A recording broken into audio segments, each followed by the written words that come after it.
Take a person, take a story, take you on a journey.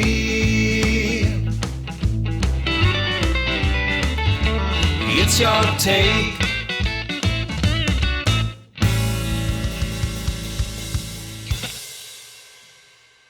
On today's Your Take, I'm joined by an Irish actor, comedian, and musician.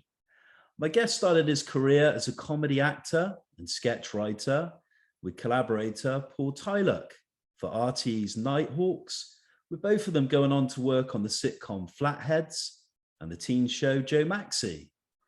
He would go on to create the bilingual character Fergus Scully and present a chat show interviewing personalities such as Ronnie Drew, Mick McCarthy, and Eamon Dunphy.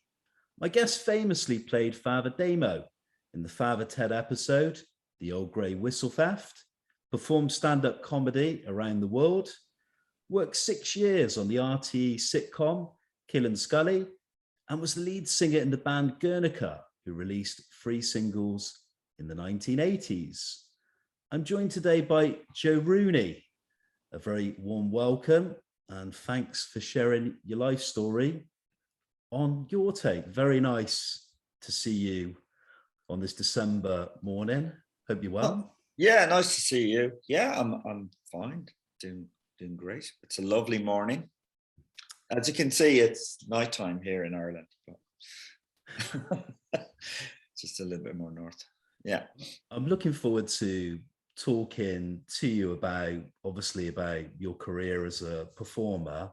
And interestingly, you've done so many things that we're going to cover within the next hour, from comedy to television acting to presenting and so on.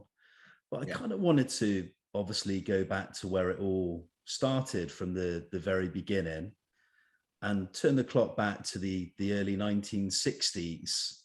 You were born on October 1st in 1963.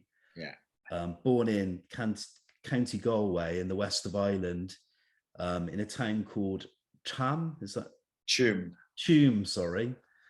I just wanted to ask you about your memories of childhood and just tell us a little bit, just paint a portrait about family life and your parents, who they were as people and kind of what they did for a living. Yeah, my parents were, my father's a farmer. My parents lived from Galway, but they left when I was about 4 or 5, maybe 4, I think. They were sheep farmers in Galway, and also my father worked in the sugar beet factory during this autumns, I suppose. That was seasonal work. So it was from what I remember, what I know of, it was a small 2-story house with no indoor toilet plumbing, and so it was pretty basic. And then when they moved, there was a scheme that the government did. It was called the Land Commission, and I don't know if you know that in the west of Ireland there was this tradition that the farmers would split up the farms then between how many sons they had. This was not a great idea, because it meant farms kept getting smaller, and so there was a scheme where they moved a lot of farmers from the west of Ireland to east of Ireland, which had much nicer land. And a lot of the after Ireland's independence, a lot of the big estates that were owned by families with West Brit families, I suppose, were made available for farmers. So we moved to an area where the land was too good for sheep, so we changed to dairy farming. And so I grew up on a farm, worked on feeding calves and things like that. Quite rural upbringing. My job was to feed the calves, and maybe feed the cows and stuff. And so that was my life growing up. My mother then actually died when I was 11. So she cancer, things, home life, I guess, was completely changed from when she got sick to after that. And my father moved out of that. We moved because he couldn't stay there because my mother died in that house, and it was a bit mad because my father, he never really recovered. So that was my life growing up. I wanted to come on to the passing of your mum at such a young age. You mentioned you were only 11. Yeah. So I wanted to ask you, were you close to your mother, and what are your kind of memories of her? And you've obviously told us that when she passed, it kind of had a huge impact on your family life. How much did it kind of affect your father for the rest of his life? Did he go on to sort of meet anyone else? No, he didn't. No, he never really recovered from that. I think he was probably carrying some issues from when he was young, and that kind of totally because his mother died in childbirth when he was young, and I think that might have been what happened. But he had a mental breakdown, and it was all very a very strange upbringing. You know, when I was at school, I studied Wuthering Heights, and I really identified with that house. So that's kind of how mad it was in my house. I could go, oh, okay, other people live like that. Not quite as bad, insane, but that kind of nuts. And also I remember I did King Lear at school, and I was going, oh yeah, King Lear goes mad and wanders the moors. Ah, okay, so that's what my dad is doing. Probably a nice fitting point to kind of come on to schooling, because I was going to ask you about your schooling, where you went to school, but was kind of school life an escapism from the reality of family life and what had gone on in your younger years with your mum passing so young? Was it kind of... Some of it was English, was, you know, as I said, Wuthering Heights, King Lear, all that. Yeah, some of it was, and some of it wasn't. It wasn't that nice, but not too bad. I mean, you hear about the Irish upbringing and kind of, Christian brothers, and it wasn't too vicious, you know. There was a little bit of getting hit with the stick on the hand, but nothing too bad. And I got into running. That's what was my escape. I started running and really enjoyed that. And I still love running. So that was my escape, English and running. When you finished school at the age of 16, did you kind of go on to further education, or did you go straight into the workplace? No, I got straight into the workplace. My whole thing was, when I finished school, I'm leaving the home, and whatever gets me there, I'll do it. I was actually, do you know what? I was in a band when I was at school as well. I have to say, the whole punk thing was quite a big escape for me, and an influential thing. My first album was a David Bowie album, but then after that I got an Elvis Costello album, and I was like, whoa, this is amazing. And I was in a band and really into like Buzzcocks, Ian Dury, I was really into, and the Police, a little bit of Police, and then a lot of the really indie. Oh, from Bristol, I should say. There's the pop group. I don't know if you know the pop group. They had a song called "We Are All Prostitutes." No, I don't know that at all. No. Yeah. And so that whole punk and indie scene, a lot of the Scottish bands as well, Orange Juice, Joseph Kay, the Postcard label, Aztec Camera, Undertones, and then the Undertones from Ireland, from Derry, and the Boomtown Rats. When I saw them on Irish TV, that just blew my mind, you know, and it was just all that. So that was a huge thing for me. I started, I cut my hair. I had long hair and I just shaved it. Got into the ska thing. I was wearing Doc Martens, and I mean, it's weird when you're that age. You can go from one style to another really quickly. So you go from punk, suddenly you're in ska. One minute you're wearing flares, next thing you're totally into ska, shaved head, wraparound dark glasses. The film Quadrophenia 2 was a huge thing.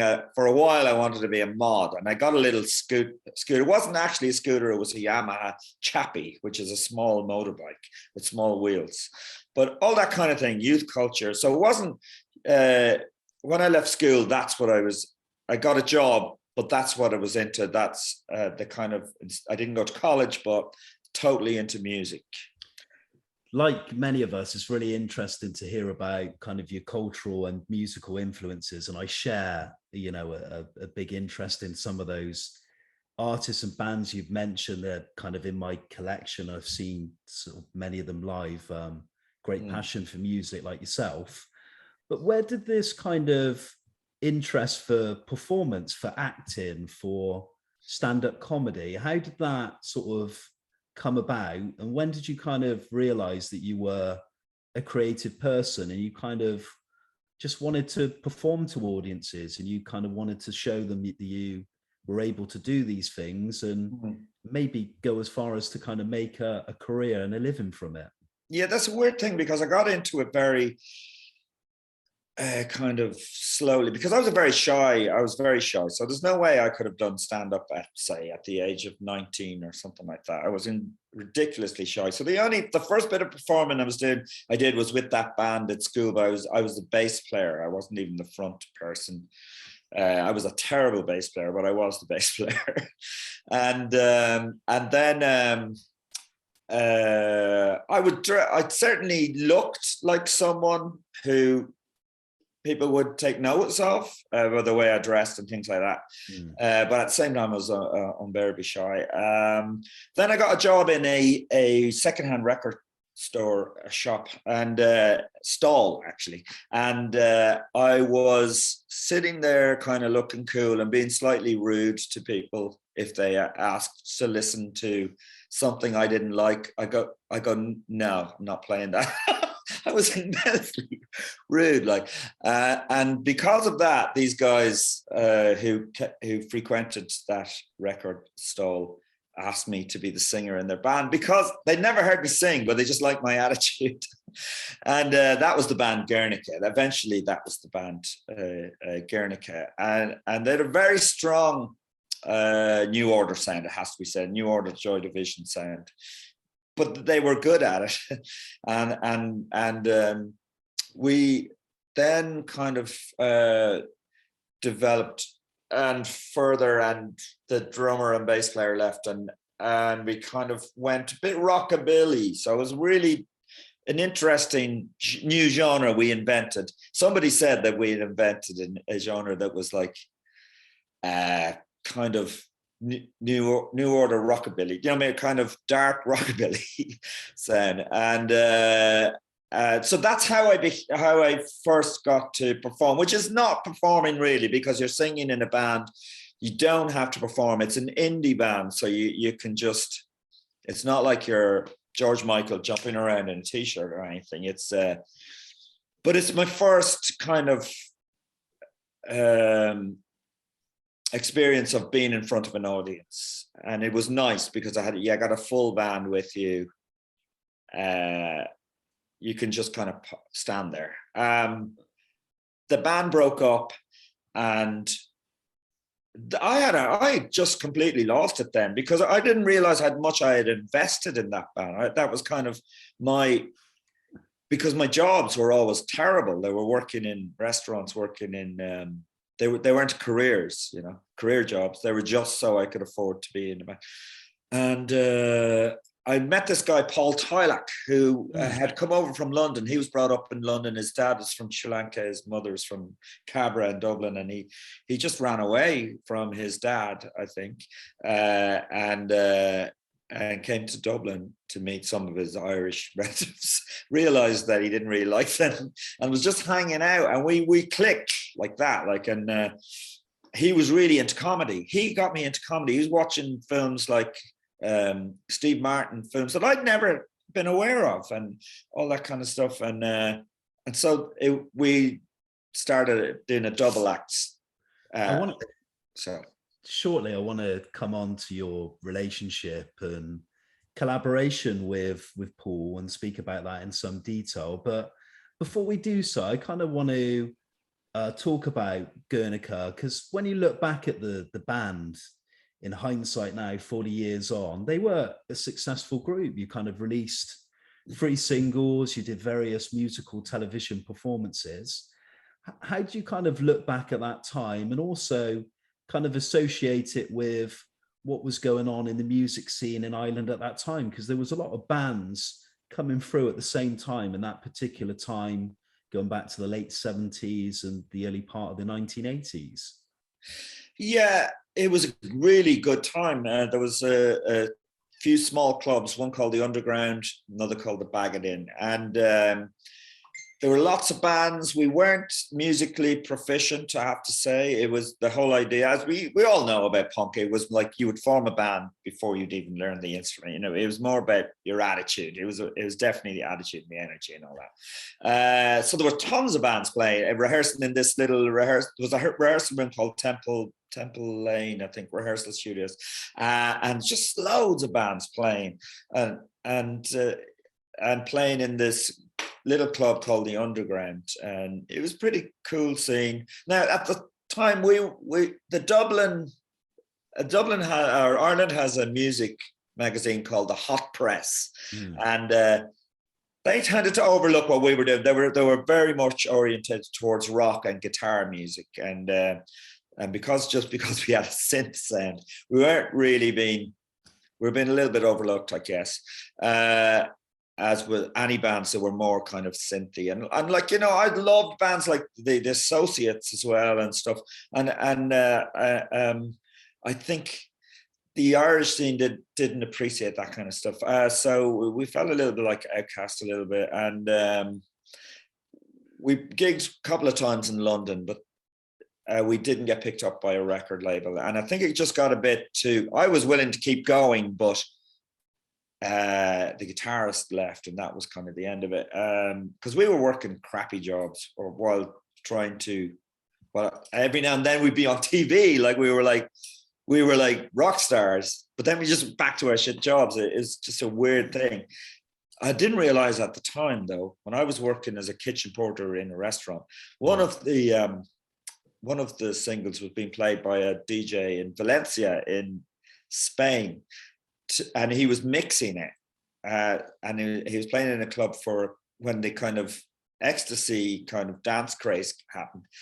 So when the internet came about, and I had a MySpace, and then I had a Facebook page, I started getting all these messages from people in Spain going, "Are you the Joe Rooney from Guernica?" And like, do you have any of the singles? Which I only had one. It's quite funny, wow. Quite amazing, yeah.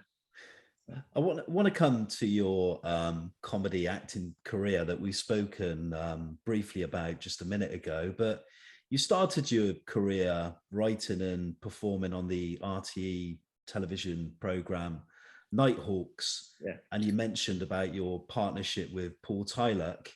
I wanted to kind of go into more detail about that. How did you meet Paul? And can you tell us about the material that you wrote and produced together, which included the sitcom Flatheads and a teen show you did as well called Joe Maxey? Yeah, well, it's really weird. It's just this weird thing with me and Paul. When we met,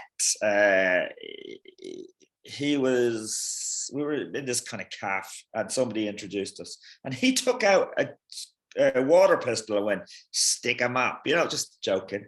And I had a water pistol in my back pocket, and I went, "Not so fast." And that was like, we were like, "Woo!" That kind of cemented our relationship. We were just two very kind of odd dudes who hung out all the time, just doing accents and recording improvised sketches on a cassette player and making each other laugh all the time and doing mad shit just around Dublin. So we got on so well that we were we would do acid together as well, and just go and we just really hung out a lot. And so we did a video production course, a 6-month one, and that's how we ended up shooting a couple of kind of mini films, really, and we sent them into RTE, the national broadcaster, and they they wanted us to come in and do some comedy sketches. That's how that happened. Paul then, Paul is a really good mimic. So he started getting a lot of work, a lot more than me. And that kind of led to a bit of friction, and that's how we kind of split up then, I guess. But that was a great start for me in comedy, because it meant I wasn't going straight on as myself. I was with someone else, and we were wearing wigs. Our stuff was insane. Like, and for a start, there was no comedy club, so we were actually going around to bands and going, "Can we open for you?" So that's what we were doing. And then we discovered. Then there was like a course in improvised comedy, and we signed up for that. And the other people who signed up for that course were like Ardla Hanlon and the only other comedians, whatever. There was 5 or 6 other people doing stand up in Dublin at the time, and that's how we found out there was like a small scene that was based around a club called the Comedy Cellar, which was upstairs, by the way, and in that club, Ardla Hanlon started, Dylan Moran and Tommy Tiernan. So that was the hub of comedy. And then some of the acts coming over were from London as well, were acts that would go on to be huge. Jack D, we did a gig with Jack D in a little club, and I can't remember, but a lot of the big acts were coming over. They weren't big at the time, but Bill Bailey, I think, Eddie Izzard. We're just doing little clubs. They were all just doing little clubs, and we felt a little bit connected to that scene as well. From comedy writing and cementing a career within television, working for a national broadcaster, and being involved, as you say, with the comedy scene and hanging out and seeing other comedians perform, I kind of wanted to talk about going on to create a bilingual character called Fergus Scully for television and presenting your own kind of chat show. I wanted to ask how that sort of character came about. And I also wanted to ask you what it was like to kind of be the chat show host, kind of doing something completely different from what you were doing previously. Well, the TV station is an Irish language TV station, and they wanted some comedy, and they asked me to do it, but I said, I don't really speak Gaelic. I have only basic Gaelic that I learned in school, but they were like, no, we'll help you. We'll help you. So I would write the script in English, then someone in the office, this girl, would change half of it into Gaelic and then write it out phonetically for me. And I knew what I was saying, and I apparently had a really good pronunciation, because the TV station, I was working for a production company, but the actual head people in the TV station were going, wow, his Irish is really good. And some of it I just made fun of the Irish language, so I would just add something to an English word like computery or something, and that was for computer, or laptop-y for laptop, and I would just make fun of the Irish language. And then I did it as a sketch thing. Then it became a chat show where I interviewed, Ronnie Drew from the Dubliners, who loved the interview. And I'm not sure, I have a feeling he just thought I was a guy, not a character, because we talked for ages, and he really enjoyed the interview. And we had, Mick McCarthy was a tough one, actually, to be honest. We were given a green light by the FAI, the Football Association of Ireland, that I could go into the press conference before one of the matches. And I had a ridiculous wig. It was really obviously a wig and a fake mustache. And so I was in there, and I put my hand up to ask a question, and he just kept ignoring me. he wouldn't go, you, because he knew I was a character. So then he went to do the radio interviews, and the radio interviews have their mics, and they all go up together. And I went up there, and I was about to ask a question, and he turned on me. He was like, this job is hard enough without people like you trying to make it worse. Now, bugger off, and all the other radio interviewers were like, yeah, yeah, what are you doing? You're making it harder for us as well. They all turned on me. And then, but then one of the reporters went up to him and said, "Look, he's actually a nice guy. He's just doing a character and he agreed to an interview." By that time, I was really afraid of Mick McCarthy, and I started sweating profusely, and my mustache started falling off. So I had to do the interview like that. I was holding my mustache on with one finger. I wanted to kind of move on, kind of on the same topic of comedy, but we've spoken about writing comedy sketches. We've spoken about performing those sketches on stage and in front of the camera for television. I kind of wanted to, and obviously the creation of a comedy character in the name and the guise of Fergus Scully that we've spoken about as well. I kind of want to talk about stand-up comedy, because you've been an established stand-up comedian for many years now, but how did that kind of career take off? Obviously it took off from what you've done previously, but how would you describe your comedy style and your routine? And I also want to ask you how you go about coming up with material and sketches, and kind of what inspires you to make an audience laugh.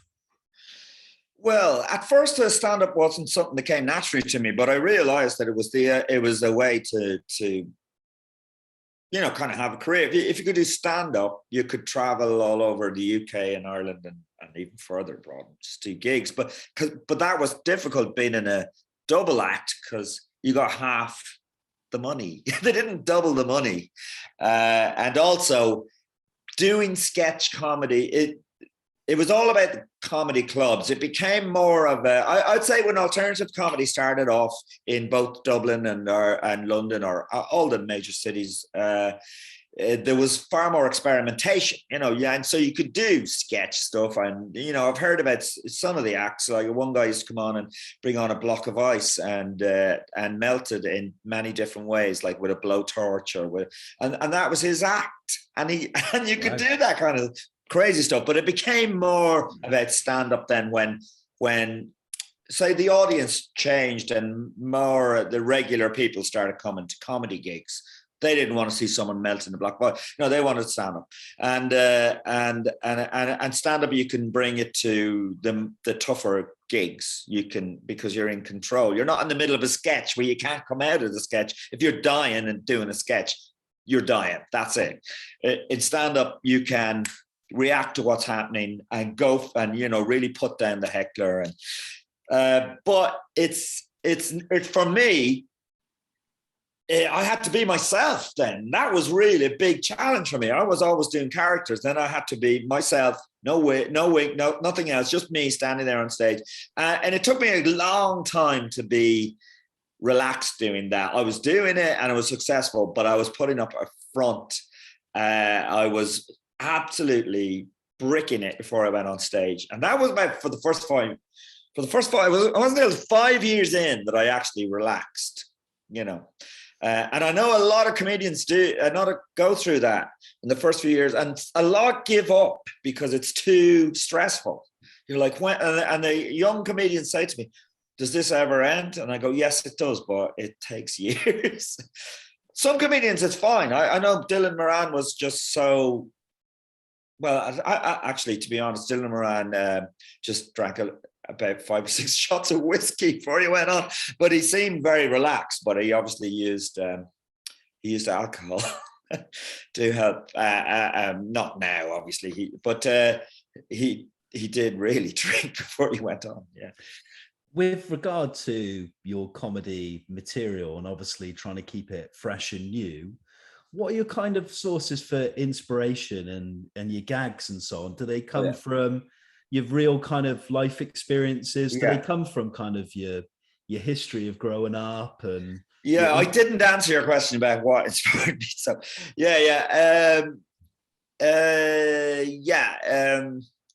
like my growing up, that would be a thing, obviously, growing up and all that. But then it would be about having kids. Now kids are grown up. Now it's about getting older, I suppose. But also just match. Like, I mean, the stuff that's relationship, what's happening, do you know what I mean? And a little bit, not really politics that much, although yeah, kind of, you know, a little bit, but not a political comedian. But I would try like something out, like I would say when I try something out, 70% of what I first try, maybe even 80%, doesn't make it. It's just that I don't know what's funny until I'm in front of the audience. I go, that's where the funny bit is, and then I flesh that out. But it's tough because I know when I'm trying out new material that a lot of it's gonna not work because it's not a written medium. You can write it down, but it's an oral thing. You've got to say it, and the audience have to tell you what's funny, kind of, and also the panic on stage. That's what makes you come up with the funny lines. You write a whole routine. You're 3 minutes in, and you know in your head it's not working, and the punchline is not going to work. This whole I've got 5 minutes. It's not going to work. And then you're forced to come up with something that's going to get a laugh. It's interesting you mentioned that kind of being in the moment. Do you find sometimes when you're on stage, you might get a train of thought or you might react to someone in the audience?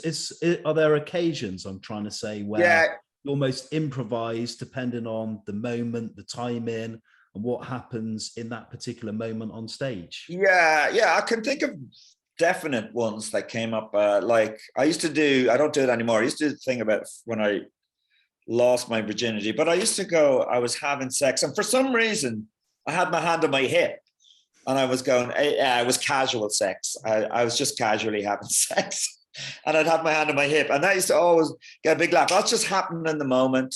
Like even last night I was doing a gig, and it was some conversation I had backstage about accidentally getting engaged once, because when you're a little bit drunk or whatever and you're with your girlfriend and you go, I really love you, we should be married. And then in the morning she goes, did you really mean that? Anyway, but I started to riff on that on stage, and it started to work, and I'm thinking, that could definitely be a piece. But it's very much in the moment. Small gig, the best place to write is for a small gig when there's only about 15 or 20 people there. So you feel like you're almost riffing with the audience and people are shouting up stuff. And that's a great place to come up with stuff. Yeah. You've performed stand-up routine all over the world. Do you have a favorite place or a favorite venue, or even a favorite comedy festival where you've performed? Well, I'd say the favorite venues over the years, probably the Stand in Edinburgh, the Stand Comedy Club in Edinburgh. It's a favorite of a lot of comedians, and they really treat comedians well. So that's a good one. I've always found Galway a great place to do comedy. And I'm going to be a bit cosmopolitan and say I've had good gigs in Chicago. I've done like couple of Irish pubs in Chicago, and I've done a little music venue in Chicago. And for some reason, they've always been really nice. And they've always been, I've only done them to pay for a flight to somewhere else. If I go to America, I'm kind of like not making money. So I'm going, can you just get me a gig for $500 so I can get a flight from Chicago to some other town or whatever, to what city? Sorry, not town. But those are places I like. Festival, I love Glastonbury. I've only done Glastonbury for the first time, like in my 50s, and the first time I was there, I was like, this is amazing. The vibe in Glastonbury is so relaxed and cool. And I brought my son the first time after he'd finished, he'd finished his last exam at school before he went to the university. And then I brought my daughter, and it was amazing. And I even said that. I remember the first gig, after the last stand-up gig in Glastonbury, I kind of got all gushy and went, Jesus, people, if you don't realize how amazing this Festival is. It's absolutely brilliant. So yeah, I would go with Glastonbury, and it's just because it's not just comedy. I'm just saying all the street performers, all these incredible circus performers. I do improv at Glastonbury as well with Steve Frost and Andy Smart, and we're on in a kind of, it's not a comedy, not necessarily comedy tent, it's more like maybe circus. And I love all those acts, and really kind of makes me think about what it was like when vaudeville was big, and there was all these just crazy nuts acts. Like the guy, do you remember the guy who used to hit himself on the head with the biscuit, the tray? No? No. Well, you can look him up on YouTube. He just played a song, and when the cymbals crashed, he would just hit himself on the head with a tray, and it's hilarious. We move from stand-up comedy now to we go back to the 1990s to an iconic television sitcom from that era, and probably the part of the interview where you've been asked this question so many times over and over again. Yeah.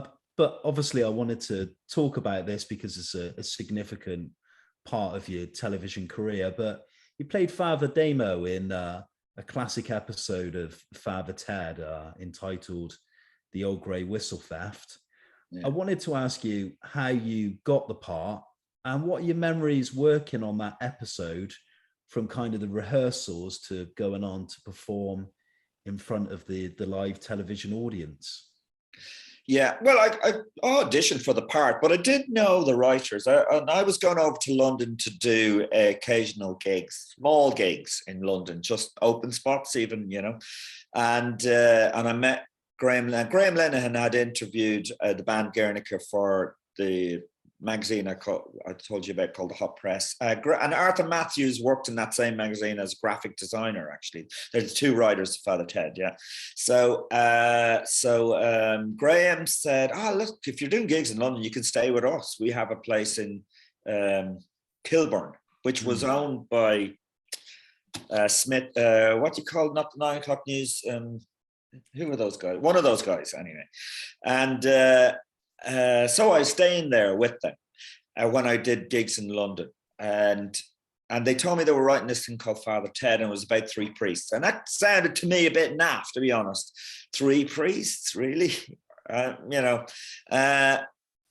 Then I saw maybe, when I was staying there as well, they would watch Seinfeld episode after episode after episode all through the night, and One Foot in the Grave, then episode after episode from 7 in the evening till 7 in the morning, just obsessed, unbelievable, like with the form of sitcom, you know, and the whole idea of how do you write a sitcom and the characters, and you look at Seinfeld and go, there's 4.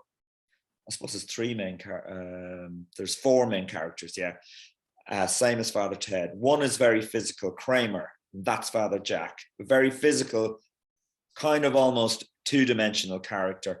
You know, there's similarities in one sense. Very different, obviously, but there are kind of similarities. And then I went to see the recording of one of the episodes. Even they gave me they put me in the audience, and then I got a call, or Graham might have said to me, we want you to audition for a part, but the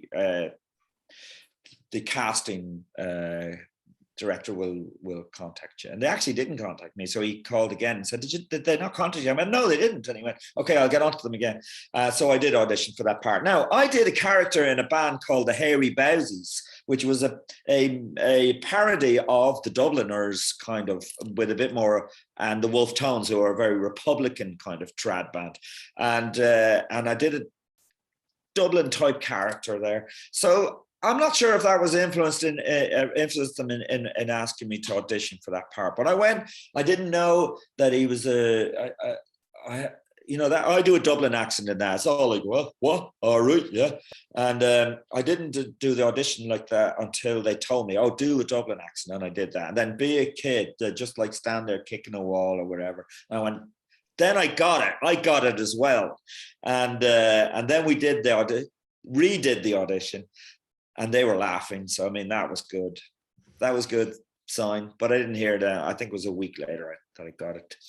I was so happy to have got that part, but I still didn't know it was going to be something I'd be talking about 25 years later. But I was really happy. It was so fun doing it. I loved the character. Was just easy for me to do once I knew what they wanted. And then doing it with Ardal, I knew Ardal, and he responded. If you watch those scenes, he responds to everything Father Damo does. So Father Damo flicks the cigarette, Ardal's like, so it just clicked like that. When we did the playing the football was meant to be, which the show at the very end of the episode was meant to be in the background, and we were just getting character, just trying to. We were doing it. It was just meant to be in the background while Father Ted talked to the policeman, but we were trying to upstage, I think, basically. And then they said, "Look, that's really good what you're doing. We're gonna you just do that again, and we're gonna put the cameras on you." So you could tell that we were just naturally kind of, it was working. And then that's when the outdoor stuff was shot, and then about 3 months later, I think, you go over to London and do the indoor stuff in the house with a live audience. But that's so well rehearsed. It's rehearsed for like 4 or 5 days.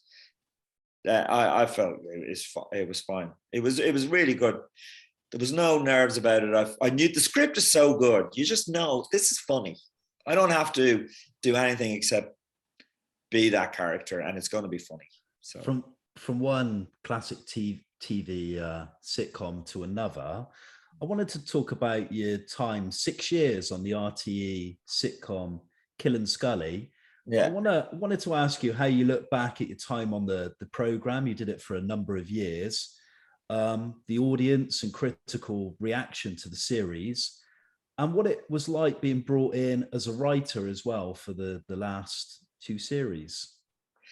Well, it was a huge program. From day one, it was getting massive audiences, but not like Father Ted, not a cult audience, or this was a very conservative show, actually. Yeah. More, I would compare it to. Oh God, I can't think of another show, but it was a conservative thing, and it was at a time when Ireland was in boom times, Celtic Tiger economy, they call it. So certainly some Irish people were going, "Oh no, we're not like that anymore. No, we've got like where people were buying their big off-road vehicles and building massive houses," and it was kind of like, that's like harking back to a different time. So there was criticism from the media, from the reviews weren't good, but the audience was absolutely massive. It was huge. So it was interesting. Now, then I just wrote an episode without being asked, because I actually was watching The Sopranos special features, and I can't remember, one of the actors was saying he wrote an episode of The Sopranos. I went, I should write an episode of this, right? And I wrote it, and then I gave it to the producer. I said, look, this is an episode I just wrote or whatever. And he was going, oh, we're having problems with one of the episodes in this season, so I think we're going to use this. So they used it, and then I came on as a writer. But that was amazing because it was, I've written like on one of the most popular shows in Irish TV, and it's because of lockdown. The contract had actually run out, and they rebought it and showed the whole lot in lockdown. I think it's still showing, and so I got a bit of extra money there, and now I think I watched one episode recently, one that I wrote, actually, I have to say, and I'm looking at it now and going, it's funnier now because with the bit of time, we don't associate it with Ireland has changed, and we're kind of went from a boom time to a depression to back to normality. But you kind of, with a distance of time, there isn't that kind of emotional thing where people are going, why are we watching this? Ireland has changed and everything. You can just look at it as a piece of TV. And I think it'll actually be appreciated more now. Incredibly, you've worked in so many different areas over the course of your career. We've mentioned the comedy writing, the live stand-up, television presenting, music performance with the band Guernica. You've done feature film and short film acting and stage work. Is there kind of an area that you feel most comfortable working in? And are there any creative areas you've not worked in that you'd kind of like to maybe explore in the future? Yeah. Yeah, I love doing characters, like, you know, I'm always like kind of hoping that I'll just get another really good character. I've done a lot of different characters like Fergus Scully and Father Damo, and then other ones he wouldn't. And the guy in Killinaskully, Timmy was his name, and I do like getting making a character and coming up with a character, even the clothes, and a lot of the costumes are mine. I find them. I don't like when I'm given a costume, yeah, and. So that's what I love doing. I love doing stand-up. Stand-up has a different thing. You're more in control. You go out, you do it. And I certainly appreciate it far more after a year of lockdown. I went back to comedy. I went back to stand-up going, I'm not going to complain about gigs again that I have to drive 2 hours to it and blah, blah. It's the interaction with a live audience is amazing. And you really realize that when you're doing gigs on Zoom. The audience are so much part of a show.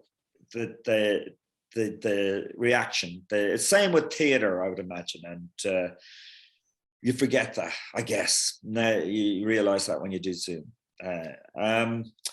What I would like to do now, I've started studying multimedia, and I'm doing sound production, and at the moment, be moving on to video.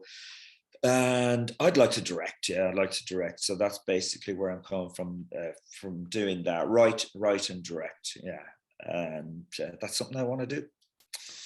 I wanted to come back full circle because at the beginning of the conversation, the interview, we spoke about your time in Guernica as a lead frontman, but I wanted to talk about your son because he's musical, he's in a band as well. Yeah. I just wanted to kind of find out about the band, and do you think all your kind of creative endeavors, everything you've done, has kind of inspired him and to kind of want to get involved in kind of creativity and a career in the arts? Yeah, it probably has, yeah, because he's been aware of the possibility of making a living without being a massive star. Like, you know, you can't make a living in the arts. And he's been to, one of the best things I did was when I brought the two of them to a full run of the Edinburgh Festival. And every day we went, my two kids, I should say, I have a son and a daughter. Every day we went to see a different show, from theatre to dance to comedy to music to the book festival, people talking about animation, people talking about comic books and stuff. And I think to them, they're like, wow, there's a world out there where people take art seriously, take entertainment or art or performance or all this stuff really, really seriously. And people love it, you know, and that kind of opens their mind a bit. For my son was hyperactive. I think he probably had ADHD. I think I had it as well. But so we brought him for drumming lessons. That was the first thing, because he was just physically just couldn't control himself. So drumming, we thought. And that's how he started, and he was really good at drumming. And then he wanted a guitar. I got him a red electric guitar. I mean, what else? And he just made noises with it for ages. And then I said, well, he should maybe learn a few chords. And I showed him the 3 chords that I know, and he started. And then it was just him watching YouTube and learning from YouTube, and then somebody said to me, oh, if your son's playing guitar, tell him to learn scales. And I said, I said to him, you maybe should learn scales. And he did, he started learning scales and going up and down the fretboard. Then there's a lot of stuff that I wanted to do and I was terrible at it. So I bought equipment and I couldn't use it. So I gave it to him. I bought an 8-track studio because I thought I'd record songs, but I'm just not proficient enough a musician to do it. So I said, here, use that. And I said, look, basically what you do, I think, is you record drums first and then you add on the other instruments. And he was obsessed with that. He was writing and recording songs. And the keyboard that the band use now, I can't remember the name, but they use in the band now. Even I just went, I'm no good at that. Here, you have that. He's really good. He's a great musician, and now he's a great producer. Actually, he produces a lot of their music. It does the production or helps with the production, and they're a good band. They're all good musicians. The drummer is unbelievable. I actually compared a talent show that he won when he was 12, and I went home and said to my son, I've just seen this amazing drummer. He's only 12. God, if you were ever in a band, he'd be amazing. And then one day I was driving the band to a gig and the drummer sat in front of me and went, yeah, you compared a gig, a competition that I won. And I went, that was you. Oh, wow. So they're really good. And my son plays bass, so to play bass with a brilliant drummer, he said it's just amazing, to get that connection with, the rhythm section to be so tight and stuff like that. And he's a musician though. When I was in a band, I wasn't a musician. We weren't musicians. These guys can actually play. Because what are the band called? And I take it they're doing gigs up and down the country and so on. Modern Love, one word, Modern Love, with a full stop, actually. That's part of the name as well. They played in their first gig in London there about, I don't know when, it was a month ago, and it was really successful. They're actually just come back from London. They were recording in the studio for 4 days. They've recorded 2 new songs and they shot a video over there as well. So they're signed to a label who are part of Sony, but they're called Akira. They're a sub-label of Sony. So they're doing really well. It's pop. I would say intelligent pop. Yeah.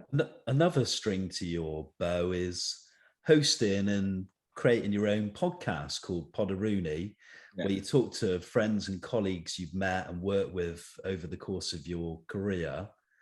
What made you start a podcast? What's been the reaction to the content you put up? And do you find people's life stories and experiences inspiring? Yeah, the reason I was asked to do the podcast by someone, but I had it in my mind to do one. My first podcast I was listening to was Ricky Gervais and Carl Pilkington and Merchant, what's his name? And Stephen Merchant. Stephen Merchant. The one that it was actually from a radio show they did, and I just God, this is amazing stuff. I was doubled over laughing at this stuff. It's incredible. And then I started listening to an interview one. Guy, an American comedian, I can't remember his name now. So I thought, all right, this is amazing. Podcasting was a new thing then. I was going, well, you can just go on for an hour and a half with no ad breaks. And so I started doing it. And some of them are more successful. And sometimes I just drop it for a while. I just can't. I haven't got the time or whatever. But I've interviewed Frank Kelly and Ardla Hanlon and a lot of musicians and stuff. I interviewed the bass player, the ex-basser from the Pogues. I can't remember her name. Cosha Reardon and also another girl, Shan, something her name. But she was in a band with Shane McGowan called the Nipple Erectors, or the Nips. Her story was amazing. Sometimes the stories are amazing. I've interviewed people who've been through drug problems, and a couple of comedians and singers who've somehow survived and kept going. And then recently, during lockdown, I started interviewing a lot of young female comedians in the UK and in Ireland.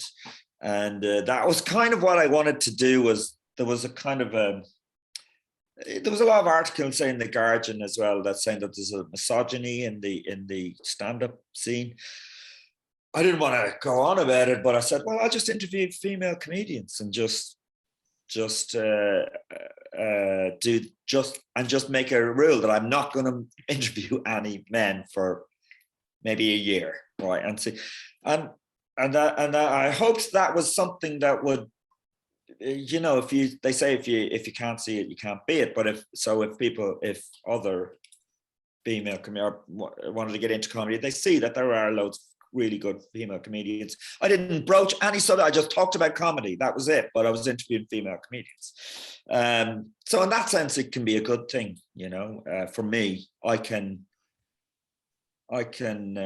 maybe influence things to a certain extent, and I do find it interesting listening to other people's journeys in the entertainment industry. Yeah. Joe Rooney, we move on to the final part of the Your Take interview. These are the questions we ask every single guest that takes part. They're just quick questions, 13 altogether, and we kind of ask things you like, things you don't like, things you're inspired by, and so on. So here we go, the final questions.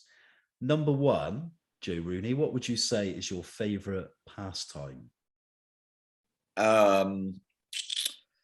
This is running. I love running. I run barefoot on the beach, 5Ks, just 5Ks. And that is my favorite thing to do. It makes me feel good. Occasionally I run in the sea as well, but yeah. Cinema next. What would you say is your favorite film and why? Yeah, it's Taxi Driver, the Scorsese movie. I love it. And every time, oh, sorry about that. Did that come up on your thing, that noise? That's fine. That's not a problem at all.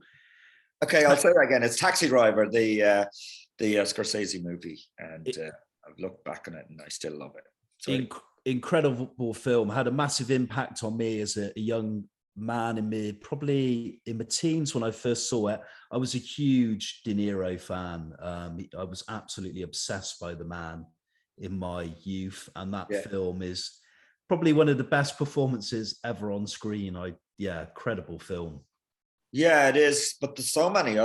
It's amazing what De Niro did, but also the music. Bernard Herrmann, the music, and the screenplay is what's his name? He wrote with Scorsese. Paul Schrader. Yeah. Schrader.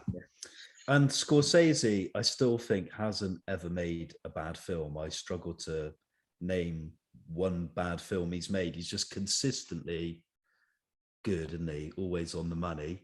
From cinema to novels, who would you say is your favorite novelist? That's a good one. Recently, I've just been reading biographies.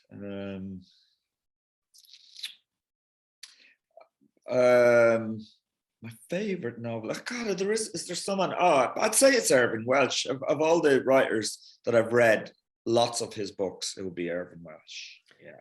I'd be interested to hear what you say to this one, because you've just done so many different things over your life and career. But if you could have chosen a different profession, what would it have been?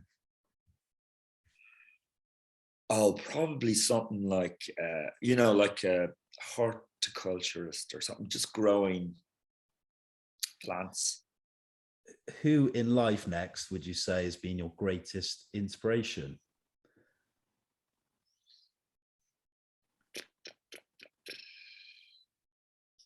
Well, I have to say, since having kids, my kids, so that would inspire me to kind of stick to what, you kind of think when you have kids, what's important in life? What would I like them to think, and how, and would I, and can I live that life that they would see me being someone that's a good person to look up to. So that's kind of how you think in a way. You're gonna go like, oh well, I've got to realize, why did I get into comedy?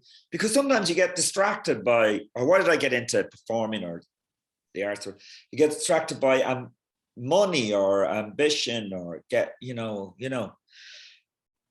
and but then you gotta go, hang on, if I was the age of my kids, seeing what I'm doing now, would I think that was good? That's kind of how that's how they would inspire me. Yeah. Lovely answer. I wanted to ask you next, do you read a newspaper? And if so, which one? Yeah, I'm on the app. I read The Guardian on the app. I don't buy it. Sorry, that's terrible. Interestingly, most of the guests have all chosen the Guardian. I think that's been the most popular answer. Next one, what would you say is your favorite food? My favorite food is my favorite, like, what do you mean? My favorite, like, type of food?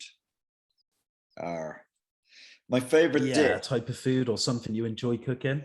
Yeah, I like a bit spicy. I make a good soup with chilies, ginger, garlic, kind of tomato, vegetable stock base, and then I put all sorts of things in there. Who would you say is your favorite cultural icon? My God. It's a tough one. Okay. I might go with Hitchcock, Alfred Hitchcock. Great director as well. We've mentioned one great one, Scorsese, followed by the great British director Hitchcock. Love your choice. What would you say is your favorite curse word and why?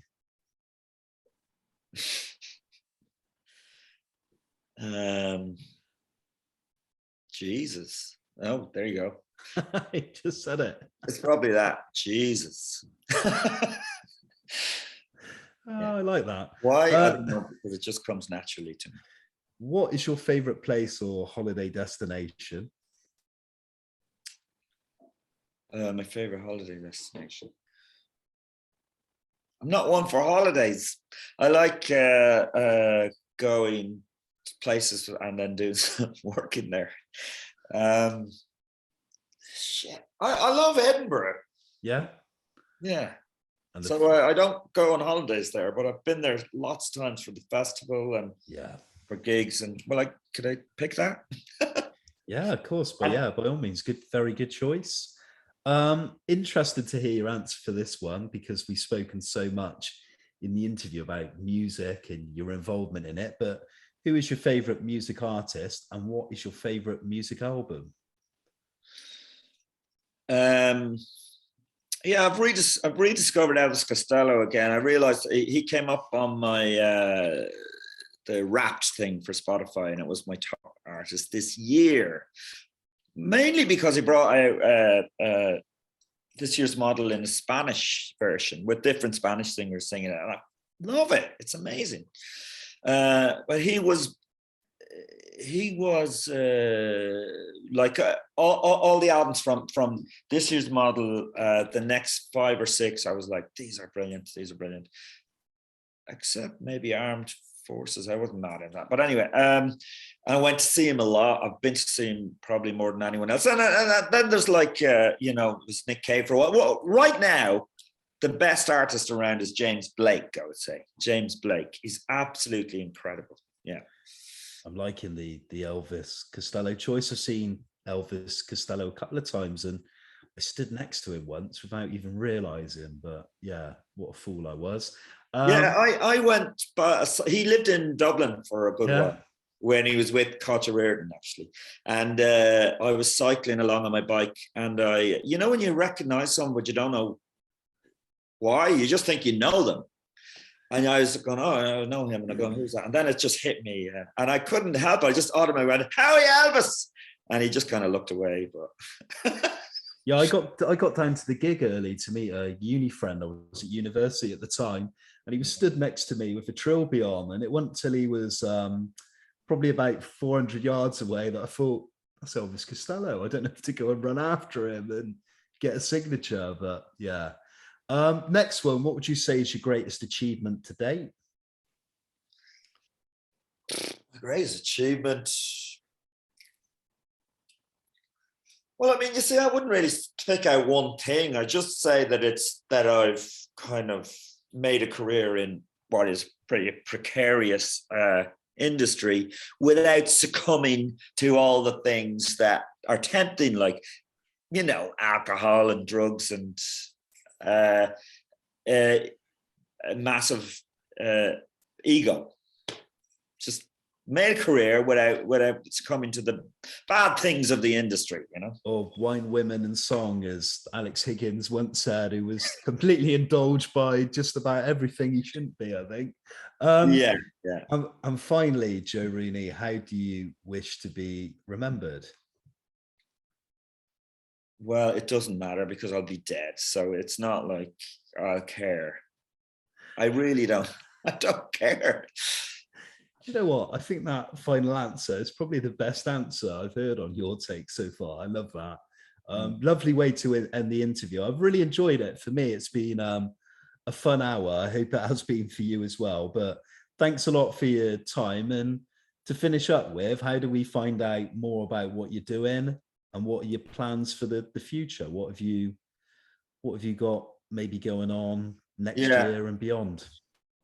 You can find out, where can you find it? Probably on my Instagram, Joe Rooney Comedian Instagram. Unfortunately, my website has not been updated for a while, but I'll see to that. I'm